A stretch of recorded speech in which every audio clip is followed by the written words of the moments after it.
आज फिर आपको बोलने नहीं दिया गया, फिर से आसन ने आपको रोका। राहुल जी क्या कहेंगे, आखिर क्यों रोका जा रहा है आपको? क्यों रोका जा रहा है आपको? सदन में आप जब भी बोलते हैं आपको रोक दिया जाता है। मैं 3 चीजें बोलना चाहता हूं। पहली चीज बोलने नहीं दे रहे हैं।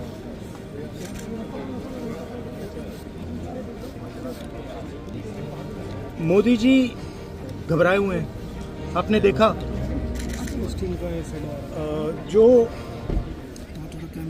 ट्रेड डील जी, जो ट्रेड डील 4 महीने से रुकी थी, 4 महीने से कुछ बदला नहीं। किसी न किसी कारण, जो मैं जानता हूं नरेंद्र मोदी जानते हैं, नरेंद्र मोदी जी ने कल शाम उस डील को साइन कर दिया।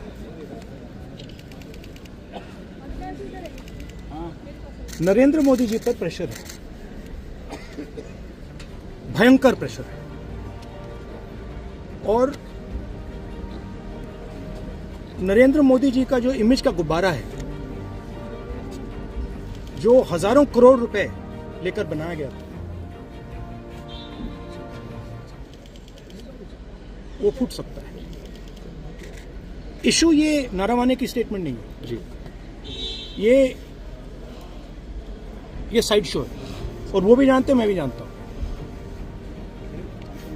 मेन बात ये है कि हमारे प्रधानमंत्री को कॉम्प्रोमाइज कर दिया जी। किसने किया है, कैसे किया है, ये हिंदुस्तान की जनता को सोचना है। मगर इतिहास में पहली बार हिस्ट्री में एलओपी को प्रेसिडेंशियल एड्रेस में नहीं बोलने दिया। बाहर बोल दीजिए तो अंदर जी जी, नियमों का वो तो ऑटोमेटिकली होगा जी। बट ये आप समझिए, और हिंदुस्तान के जो किसान हैं, आप सब समझिए कि इस ट्रेड डील में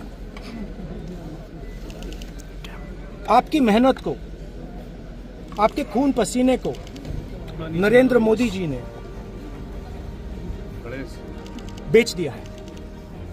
और वो इसलिए बेचा है क्योंकि वो कॉम्प्रोमाइज्ड है जी। सिर्फ आपको नहीं बेचा है, देश को बेचा है। इसलिए मुझे वहां नहीं बोलने देंगे। नरेंद्र मोदी जी डरे हुए हैं, क्योंकि जिन लोगों ने उनकी इमेज बनाई है, वो अब उस इमेज को फोड़ने लगे। जी, क्या प्रेशर है? Thank you sir. कह रहे हैं कि प्रेशर दबाव है, क्या दबाव है पीएम के ऊपर जो आपको बोलने नहीं दे रहे? एक अदानी जी पर केस है जी, यूनाइटेड स्टेट्स। वो अदानी जी को टारगेट नहीं कर रहा है, वो नरेंद्र मोदी के फाइनेंशियल स्ट्रक्चर को टारगेट कर रहा है। एक वो है जी। दूसरा है एप्स्टाइन फाइल्स।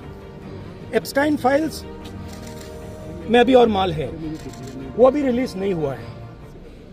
इसीलिए इस दबाव में आकर एप्स्टाइन फाइल्स में जो है, जो पूरा देश जानना चाहता है, मगर अभी अमेरिका ने रिलीज नहीं किया है जी। और दूसरा जो अदानी जी पर केस है, जो एक्चुअली मोदी जी पर केस है, क्योंकि वो बीजेपी का फाइनेंशियल स्ट्रक्चर है, मोदी जी का फाइनेंशियल स्ट्रक्चर है। तो ये 2 प्रेशर पॉइंट्स हैं। और आप ये बात समझ लो, देश ये समझ ले कि प्रधानमंत्री कॉम्प्रोमाइज है। जी, थैंक यू सर। आप सीधी चुनौती देते हैं प्रधानमंत्री को बात करने की?